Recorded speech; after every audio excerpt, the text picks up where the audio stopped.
Iran के हमले के बाद इजरायल भी जवाबी हमले की तैयारी में लगा हुआ है।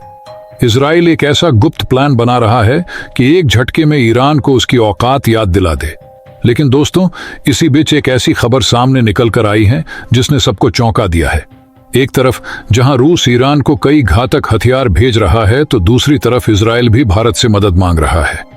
लेकिन भारत के लिए समस्या ये है कि भारत से इजरायल के साथ साथ ईरान भी मदद की गुहार लगा रहा है। भारत के लोग भी दो खेमों में बंट गए हैं।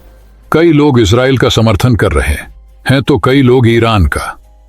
भारत कैसे बड़ी चालाकी से और गुप्त तरीके से अपने दोस्त की मदद कर रहा है, जानेंगे इस वीडियो में। लेकिन आगे बढ़ने से पहले कमेंट में बताएं कि भारत को इजरायल की मदद करनी चाहिए या ईरान की। अगर आप इजरायल को सच्चा दोस्त मानते हैं तो चैनल को सब्सक्राइब जरूर कर लें। दरअसल ईरान और इजरायल के बीच यह जंग एक नए मोड़ पर पहुंच चुकी है। अब भारत चाहकर भी इस संघर्ष से पूरी तरह से दूर नहीं रह सकता। परिस्थितियां कुछ ऐसी बन रही हैं कि भारत को अगर डायरेक्टली नहीं तो इनडायरेक्टली इसमें कदम उठाना ही पड़ेगा। ईरान यह बात अच्छी तरह से जानता है कि भारत ईरान के चाबहार पोर्ट में बहुत बड़ा निवेश कर चुका है और वहां से भारत का बहुत ज्यादा ट्रेड होता है। इसके अलावा अगर इजरायल ईरान के तेल ठिकानों पर हमला करके उसको बर्बाद कर देता है तो इसका सबसे बड़ा नुकसान भारतीय अर्थव्यवस्था को होगा। बस इसी बात का फायदा उठाकर ईरान भारत को ब्लैकमेल करना चाह रहा है। इस बात में कोई शक नहीं कि अमेरिका हमेशा से ईरान को बर्बाद करने के लिए नए नए बहाना ढूंढता रहता है। और अब जब ईरान ने इजरायल पर 180 से भी ज्यादा मिसाइलों से हमला किया है तो अमेरिका के लिए भी यह एक मौका बन गया है।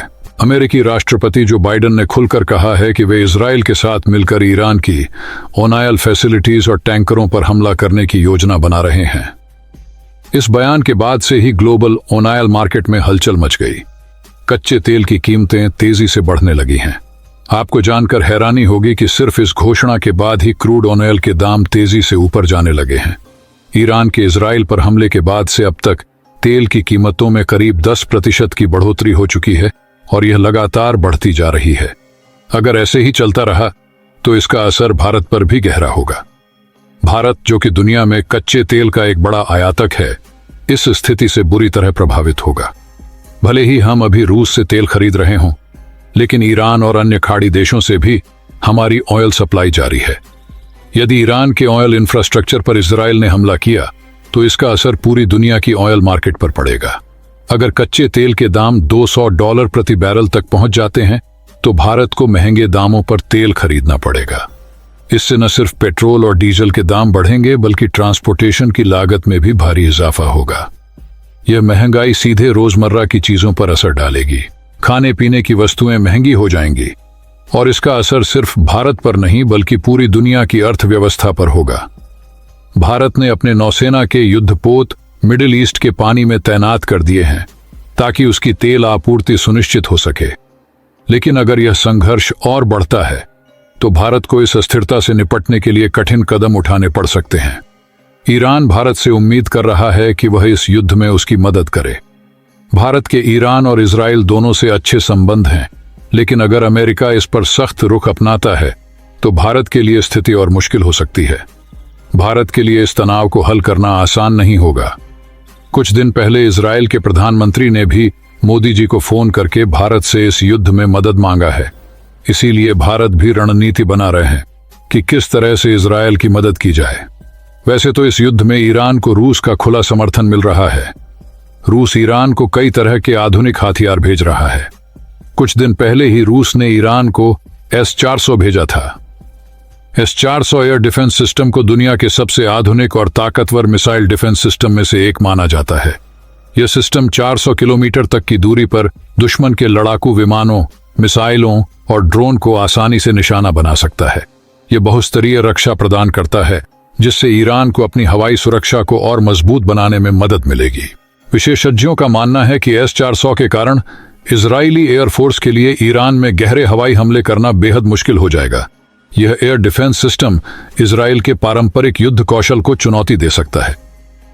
ईरान ने जब इजरायल पर 180 से भी ज्यादा मिसाइलों से हमला किया था तो उसके तुरंत बाद रूस के एक जहाज ने बड़े बड़े कंटेनर को ईरान में भेजा था, जिसके बारे में बहुत से लोगों का कहना है कि उसमें विस्फोटक भरे थे जो गुप्त रूप से रूस द्वारा ईरान को भेजे जा रहे हैं। रूस जिस तरह से ईरान का गुप्त रूप से मदद कर रहा है, ये देखकर भारत ने एक बड़ा और रणनीतिक कदम उठाया है जो इजराइल को इस संकट से बाहर निकालने में मदद करेगा। इजराइल के पास अत्याधुनिक मिसाइलें, तोप और हथियार तो है, लेकिन उसकी सबसे बड़ी जरूरत है विस्फोटक की, क्योंकि बिना विस्फोटक के यह हथियार कुछ भी नहीं है। और यहीं पर भारत की भूमिका अहम हो जाती है और इसीलिए भारत अब इजराइल को हाई मेल्टिंग एक्सप्लोसिव यानी HM-1 की सप्लाई कर सकता है। लेकिन भारत सरकार इसकी पुष्टि नहीं करती है, क्योंकि भारत ईरान से भी अपने संबंध खराब नहीं करना चाहता है। यह एक्सप्लोसिव इजराइल के लिए बेहद जरूरी है, क्योंकि इसके बिना मिसाइल और बाकी हथियार किसी भी काम के नहीं रह जाते। भारत के इस कदम से इजराइल की सैन्य क्षमता में तेजी से इजाफा होगा और वह अपनी मिसाइलों और तोप की गोलों का निर्माण पूरी क्षमता से कर सकेगा। अब आप सोच रहे होंगे कि आखिर भारत का ही एक्सप्लोसिव क्यों, तो इसका जवाब बेहद सीधा है। भारत का विस्फोटक इजराइल की जरूरतों के अनुसार बेहद सटीक और किफायती भी है। भारत खुद भी इजराइल के कई मिसाइल डिफेंस सिस्टम का इस्तेमाल करता है, इसलिए भारत के एक्सप्लोसिव इजराइल के हथियारों के लिए पूरी तरह से परफेक्ट है।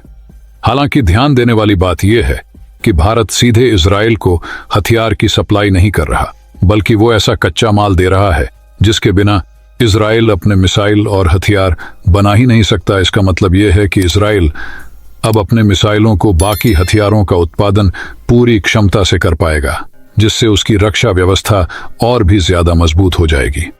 यह भारत का एक रणनीतिक समर्थन है जिसमें दोनों देशों के बीच रक्षा सहयोग और भी गहरा हो जाएगा। भारत ने एक बार फिर यह दिखा दिया है कि वो अंतर्राष्ट्रीय मामलों में एक महत्वपूर्ण खिलाड़ी है और उसके फैसले सिर्फ भारत के ही नहीं, बल्कि उसके सहयोगी देशों के हित में भी होते हैं। जिस तरह से भारत ईरान का फायदा उठाकर ईरान और इजराइल दोनों से अच्छे संबंध रख रहा है, इसे देखकर पूरी दुनिया हैरान है।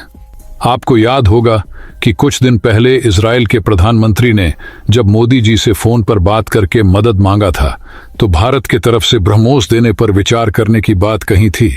भारत सरकार ने एक बार को मन बना भी लिया था कि इजराइल को ब्रह्मोस मिसाइल दी जाए, लेकिन भारत के सामने समस्या ये आ गई कि ब्रह्मोस मिसाइल को भारत और रूस ने साथ मिलकर बनाया है। अगर भारत इजराइल को ब्रह्मोस मिसाइल देगा तो यह नियमों के खिलाफ होगा। इससे भारत और रूस के संबंध पर भी खराब असर पड़ेगा। अब भारत ब्रह्मोस के अलावा कुछ ऐसे मिसाइल इजराइल को देने के बारे में योजना बना रहा है जो भारत ने खुद बिना किसी के मदद के बनाया हो। दोस्तों, आपका क्या कहना है? भारत को किसकी मदद करनी चाहिए, ईरान की या इजराइल की? कमेंट करके बताएं। अगर आप इजराइल को सपोर्ट करते हैं तो वीडियो को लाइक करें और चैनल को सब्सक्राइब करके बेल आइकन को ऑल पर जरूर सेलेक्ट कर लें। इसे अपने दोस्तों से जरूर शेयर करें। जय श्री राम।